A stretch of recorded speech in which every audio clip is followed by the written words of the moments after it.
So magandang araw sa inyong lahat mga idol. This is RG Arts TV. So kumusta pa kayong lahat mga idol? So ngayong araw na to mga idol is gusto ko lang i-share sa inyo or may unboxing tayo na isang in-order natin na scoop.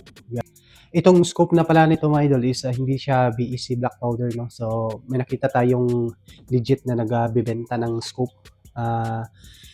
Mga branded yata yung mga scoop nila. So chinat ko siya, gusto ko mag-order ng kanyang scoop.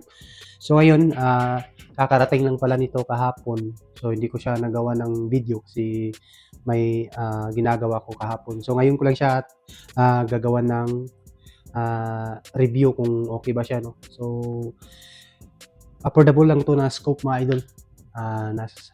Kasi yung quality nito nakikita ko sa mga video niya, tapos may mga comments maganda naman. So try natin kung okay ba yung scoop na kanyang binibenta. So ang scoop pala nito mga idol is galing to kay Sir Izer na Izer Chua, no.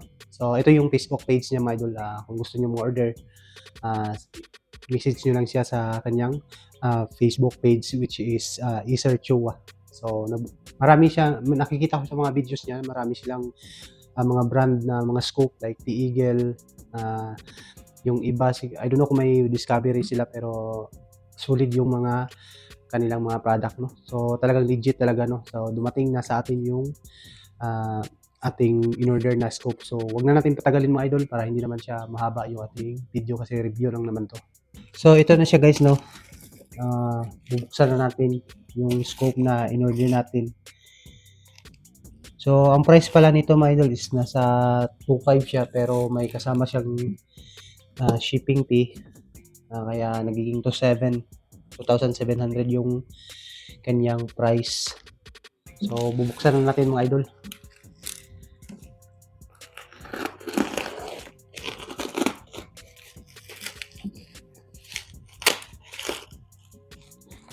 Ay, dapat di pala natin to tinabas kasi pag gusto natin i-replace, pwede pa natin siyang ibalik.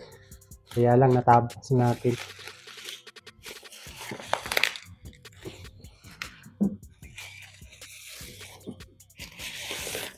Okay yung lagayan niya mga idol. Wala siyang damage, no? Tapos medyo matigas din siya. So ito pala yung brand ng scope na in-order natin mga idol. Swamp Deer. So ito yan.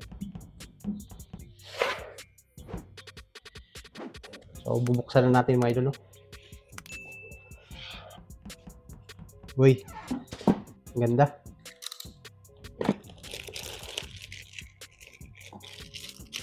So the moment of truth, ito na siya mga idol.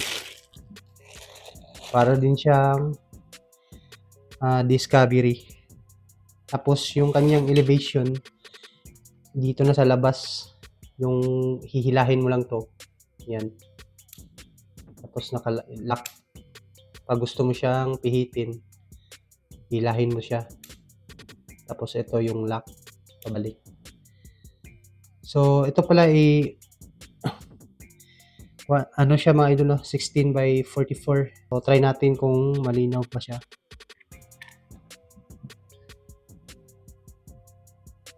Solid mga idol, napakalinaw niya. Napakalinaw po niya mga idol. Solid na solid yung budget meal na scope na to. Sobrang linaw niya. Malinaw naman yung mga BSA, pero mas ano to mga idol, mas malinaw siya, no. Wala siyang kahit na anong parang pugs baga. Wala siya mga idol. Tapos iba yung radical niya. May guhit. Tapos may dot, guhit, dot. Yun. Ganda siya mga idol. So alloy. Ito yung kanyang sunshades. So ano lang, no, medyo maikli lang yung sunshades niya. Hindi kagaya ng mga BSA na mahaba. Pero okay na rin to mga idol. So perfect na perfect to pag may ano ka, PCP or CO2. Pero ito ilalagay natin dun sa unit natin na personal unit. So nagtry lang naman ako dito. So, ito yung kanyang battery para dito sa ano niya, left and right. Tapos, yung kanyang scoop mount. Ang size pala ng order natin na scoop mount is 20mm lang siya, mga idol. Kasi yung railings natin 2 cm siya. Yun yung kasya sa mga 20mm na scoop railings. Tapos, meron na rin siyang Allen wrench. Yung dalawa pa yung Allen wrench na, mga idol. Para in case kung mawala yung isa, may reserba kayo. Tapos, ito yung kanyang manual. So, ganito yung itsura niya, mga idol. Yung radical niya sa loob. Sobrang linaw niya talaga, mga idol. Promise. Hindi ako nagbibiro. Sobrang linaw niya. So, ang kagandahan pala nito, mga idol, naka ano na siya pala, naka-shockproof na siya, no? Yan, naka-shockproof na siya. So, kahit mabagsak nyo, or hindi na yan basta-basta mawawala sa zero. Waterproof din siya, mga idol. Tapos, yung light niya, green at saka red. So, yun. Solid. So, shout out sa iyo, Sir Sir Chua, no, legit talaga yung mga scoop na binibenta mo po. So, yun mga idol, no. Ito lang yung niya manual. Wala siyang kung paano siya gagamitin. Pero okay lang naman. So, ito pala, I'm sure naka din pala to, mga idol. Tawag dito. Parallax na rin siya, no. Tapos nasa yung yards niya hanggang 150 yards ata lang. Pero napakalinaw niya talaga, mga idol. Kahit sa malapit, malinaw siya. Yung mga busy kasi, pag malapit yung sinisilip mo, medyo malabo siya, no? Tingnan. So, ikabit natin yung kanyang battery, mga idol. So, ang ganda. Ganda talaga. Napakalinaw. Saka, lang, medyo hindi rin mabigat sa bulsa. Budget meal lang talaga, mga idol. So, marami din siyang mga brand na scope, no? Like, T-Eagle ata. Nakikita ko dun sa may niya. Tigas.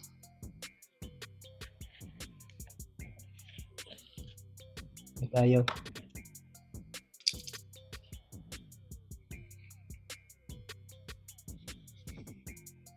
So, try natin yung kanyang ilaw.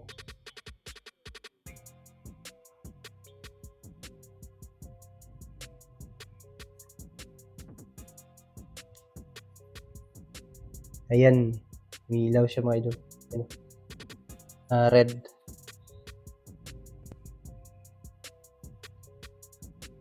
Hindi pala, idol, hindi pala green at saka red.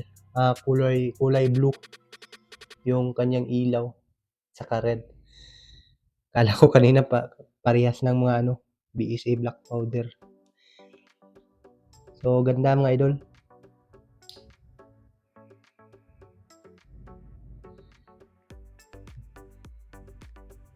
So, solid talaga, no? Tapos yung takip niya, ito yung takip niya.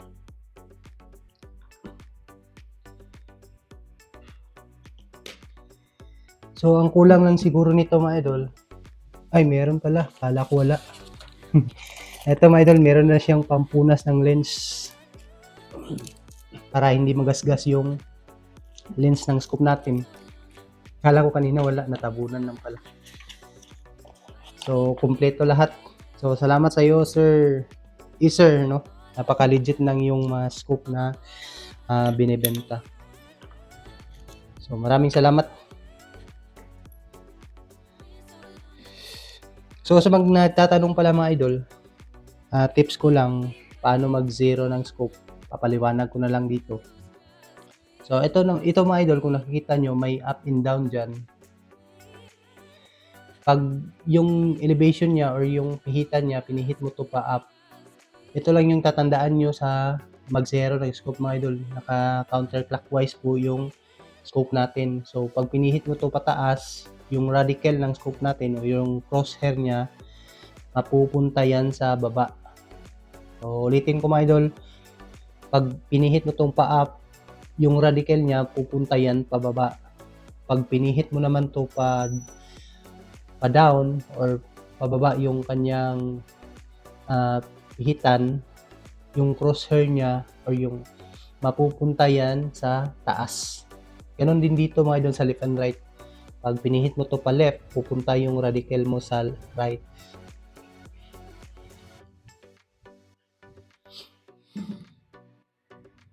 So pag pinihit mo naman to pa right, pupunta yung radical mo sa left. So yan lang yung tatandaan nyo mga idol sa pag Z0 ng scope.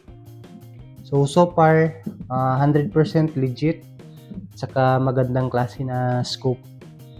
So kung gusto nyo mag-avail, so i-message nyo lang siya sa kanyang Facebook page which is Ezer Chua. So ayun mga idol, no? So salamat po sa inyong panonood. Siguro sa next video ko papakita ko na sa inyo yung finished product ng ginagawa ko ngayon, yung personal unit natin na may barrel with silencer, no?